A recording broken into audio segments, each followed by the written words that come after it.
Good morning everyone, मैं मोहित जायसवाल आप सभी का एक बार फिर से स्वागत करता हूं हमारे इस चैनल में। हम लोगों ने पिछले वीडियोस में जाना था पेशा और रोजगार क्या है, व्यवसाय के अंग होते हुए पेशा और रोजगार भिन्न कैसे। और मैंने आपसे कहा था कि नेक्स्ट वीडियो में हम जानेंगे, नेक्स्ट वीडियो में हम पढ़ेंगे कि ट्रेडिंग क्या है और बैंकिंग क्या है। तो इस टॉपिक को स्टार्ट करने के साथ साथ इस टॉपिक के साथ हम स्टार्ट करते हैं आज का अपना यह वीडियो। आशा करता हूं कि आप हमें बहुत सारे लाइक्स देंगे, हमारे चैनल को सब्सक्राइब करेंगे और हमें प्रमोट करेंगे। इसी के साथ ट्रेडिंग क्या है, तो ट्रेडिंग की परिभाषा पे आते हैं, ट्रेडिंग की विशेषताओं को जानते हैं।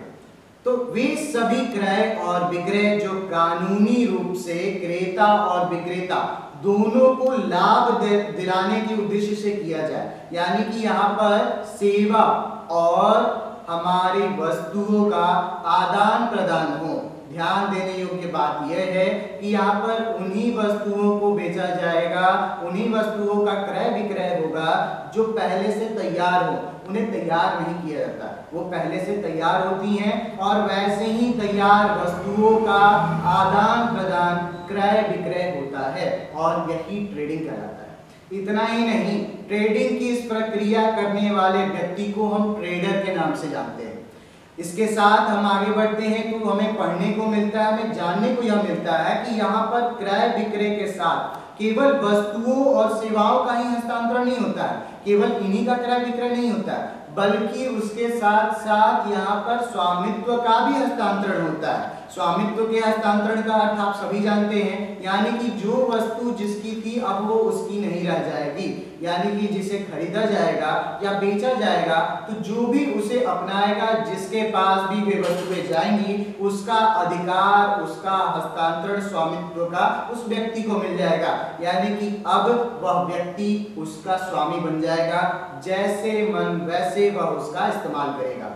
आगे बढ़ते हैं तो हम देखते हैं कि यह जो प्रणाली है, यह जो ट्रेडिंग का काम है, यानी कि क्रय विक्रय का काम है, ये दो ही प्रणालियों में आमतौर पे किया जाता है, या तो वस्तु विनिमय प्रणाली में या फिर मुद्रा विनिमय प्रणाली में। लेकिन ट्रेडिंग करने का सबसे बेस्ट और सबसे अच्छा जो प्रणाली माना जाता है वो मुद्रा विनिमय माना जाता है, क्योंकि वस्तु विनिमय में जब हम किसी वस्तु के बदले में वस्तु लोगों को देते हैं तो लोग उसका सही आकलन नहीं कर पाते कि उन्हें कितना लाभ हुआ या कितनी हानि हुई। तो इसका सही आकलन के लिए हम क्या करते हैं, उसे मुद्रा विनिमय के माध्यम से क्रय विक्रय करने का काम करते हैं।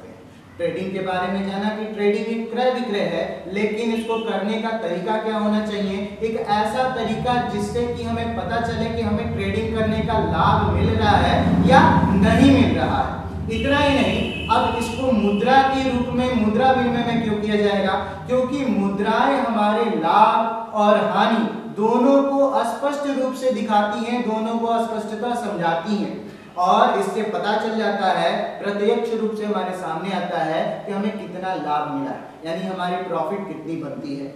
आगे बढ़ते हैं तो हम इसके प्रकार के बारे में जानते हैं। तो भले ही यह छोटा सा दिखाई पड़ने वाला एक शब्द है ट्रेडिंग, लेकिन इसके भी स्वरूप बड़े हैं। जैसा हमने पढ़ा वाणिज्य, वाणिज्य की कई शाखाएं हैं, उसी तरीके से व्यापार यानी ट्रेडिंग की भी कई शाखाएं हैं। अब आप एक बात और ध्यान दीजिएगा, हमने पहले पढ़ा बिजनेस, बिजनेस को हमने क्या कहा, व्यवसाय, और ट्रेडिंग को क्या कह रहे हैं, व्यापार। दोनों में अंतर है, बिजनेस में भी क्रय विक्रय होता है, ट्रेडिंग में भी क्रय विक्रय होता है, लेकिन दोनों के अर्थ, दोनों की परिभाषाएं बिल्कुल एक दूसरे के अलग अलग हैं। अब यहाँ पर जानते हैं इसके प्रकार क्या हैं। तो इसके प्रकार के रूप में देखते हैं कि इसे आमतौर पे दो ही प्रकार में बांटा जाता है, दो ही शाखाओं में बांटा जाता है, लेकिन इसके साथ साथ एक शाखा पर कई सारी टहनियां होती हैं, कई सारे डाल होते हैं। तो यहाँ पर इसकी दो प्रमुख शाखा क्या थी, पहला था देसी व्यापार यानी कि नेशनल रूप में किया जाने वाला ट्रेडिंग, और दूसरा देखा गया विदेशी व्यापार, इंटरनेशनल तौर पे किए जाने वाला ट्रेडिंग। नेशनल ट्रेडिंग को भी कई हिस्सों में बांटा गया। नेशनल ट्रेडिंग के दो हिस्से आमतौर पे हमें देखने को मिलते हैं। पहला होता है क्षेत्र के आधार पर। अब क्षेत्र के आधार को भी 3 हिस्सों में बांटा जाता है। इसके 3 हिस्से क्या क्या हैं? तो पहला है स्थानीय व्यापार यानी लोकल। अब हम बात करते हैं लोकल की।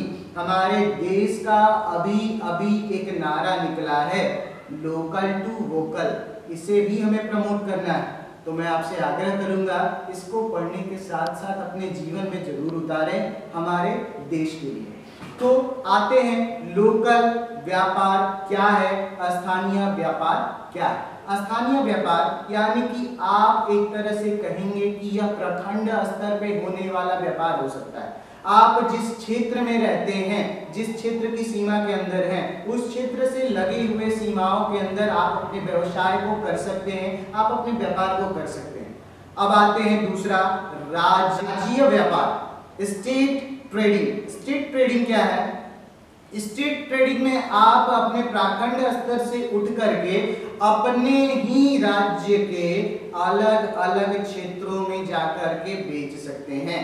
जैसे आप डुमरांव के ट्रेडर हैं, तो आप अपने व्यवसाय को पटना ले जाकर के वहां पर अपनी सेवाओं को बेच सकते हैं, या फिर पटना की सेवाओं को आप खरीद करके ला सकते हैं, वहां की वस्तुओं को खरीद कर ला सकते हैं।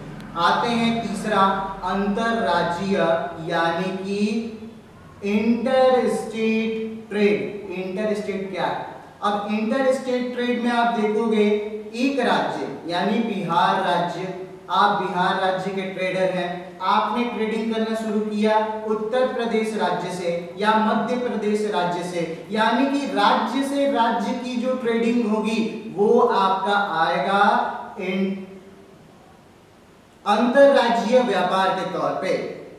अंतरराज्यीय व्यापार यानी इंटर स्टेट व्यापार। अब आपने जाना कि इंटर स्टेट व्यापार में आप अपने राज्य से किसी अन्य राज्य तक अपने ट्रेड को फैला सकते हैं, वहां पर जाकर के ट्रेडिंग कर सकते हैं, उन क्षेत्रों में बढ़ा सकते हैं अपने इस ट्रेडिंग को। आते हैं आपके क्षेत्र के आधार पर, तो आपने जान लिया कि इसे 3 हिस्सों में किया जाता है, लेकिन इसका दूसरा स्वरूप आप जानेंगे कि देशी व्यापार का दूसरा स्वरूप क्या है। तो दूसरा स्वरूप है क्रय विक्रय के आधार पर। क्रय विक्रय के आधार पर भी इसे 2 स्टेट में बांटा गया, इसे 2 रूपों में बांटा गया। वो 2 रूप कौन से थे? एक था थोक व्यापार और दूसरा है फुटकर व्यापार। थोक व्यापार वैसे व्यापार जो कि बड़ी मात्रा में वस्तुओं का या सेवाओं का क्रय विक्रय करते हों, और छोटे स्तर के व्यापारियों को छोटे स्तर के व्यापार की जरूरतों को पूरा करते हों, या फिर हम यह भी कह सकते हैं कि बाजार की जरूरतों को पूरा करने का काम करें। ये क्या करता है? एक बहुत बड़े अमाउंट में वस्तु या सेवा का ट्रेडिंग करके अपने पास लाता है और अपने लोकल मार्केट को अवेलेबल कराने का काम करता है। आप भी जानते होंगे कि थोक व्यापार क्या है। आमतौर पे आप भी जानते हैं कि थोक दुकानों पर जाने पे हमें बड़ी मात्रा में सामान लेने पर काफी छूट मिलता है, यानी कि कम कीमत पे हम अधिक से अधिक सामान खरीद सकते हैं, तो वो थोक व्यापारी होते हैं। अब आते हैं हम इस थोक व्यापार से फुटकर व्यापार पे। तो फुटकर व्यापार क्या है? उन थोक व्यापारियों से छोटे छोटे अमाउंट में, छोटे छोटे हिस्से में जो व्यापार का काम होता है, जो ट्रेडिंग के काम होते हैं, वो फुटकर व्यापार आते हैं।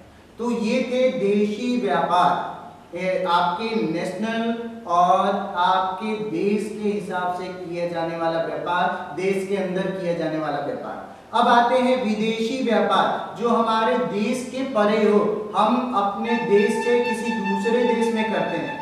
अब इसे भी अलग अलग हिस्सों में बांटा गया। कौन से अलग अलग हिस्सों में बांटा गया? तो 3 हिस्सों में बांटा गया। पहला इंपोर्ट, दूसरा एक्सपोर्ट और तीसरा इंटर एक्सपोर्ट।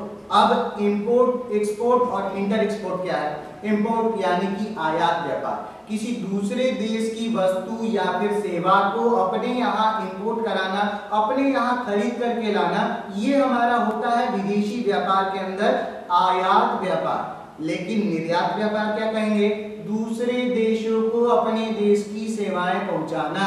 अब आप हम सब मिल करके क्या कर रहे हैं? अपने देश को आगे बढ़ाने का काम कर रहे हैं। अपने देश की बनी हुई चीजों को, अपने देश के बने हुए वस्तु और सेवाओं को हम विदेशों में अवेलेबल करा रहे हैं, विदेशियों तक पहुंचा रहे हैं। तो यहाँ से जो वस्तु और सेवा दूसरे देशों में जाएगी वो एक्सपोर्ट हो जाएगी। अब आते हैं इंटर एक्सपोर्ट क्या है।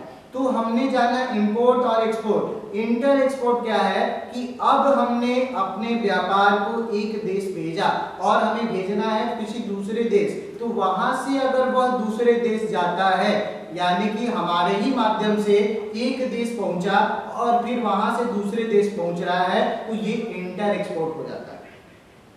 यहीं पर हमारे व्यापार के दो बृहद स्वरूप, उनकी शाखाएं और उनके अलग अलग भाग समाप्त होते हैं। इसके साथ साथ हम पहुंचते हैं निष्कर्ष पे, तो देखते हैं व्यापार वह है जिसमें क्रय विक्रय होता है वस्तुओं और सेवाओं का। किसे लाभ पहुंचाने के लिए? दोनों पक्षों को लाभ पहुंचाने के लिए, जो क्रय करे उसे भी और जो विक्रय करे उसे भी। लेकिन यह जो आदान प्रदान क्रय विक्रय है, इसका सरकारी या फिर कानूनी तौर पर लीगल होना जरूरी है, यानी कि नियमों को मानते हुए इस तरह के कामों को करना जरूरी है, तभी यह हमारा व्यापार ट्रेड कहलाएगा। यही अब बात करते हैं बैंकिंग की, कि बैंकिंग क्या है, बैंकिंग का स्वरूप क्या है। तो बैंकिंग के इस पूरे स्वरूप को समझने के लिए पहले हमें जरूरी है समझना कि बैंक क्या है, और उसके बाद हम समझेंगे कि बैंकिंग या फिर बैंकिंग सेवाएं क्या हैं। तो बैंक की परिभाषा अगर दी जाए, बैंक के बारे में जाना जाए, तो सीधे तौर पे हमारे सामने एक बात आती है कि बैंक एक ऐसी संस्था या एक ऐसा संगठन कहा जाता है जो कुछ नियम या शर्त के साथ धन की उपयोगिता को स्वीकार करता है, यानी कि धन को इस्तेमाल करता है, इन्हीं को क्रय करता है, इन्हीं को विक्रय करता है।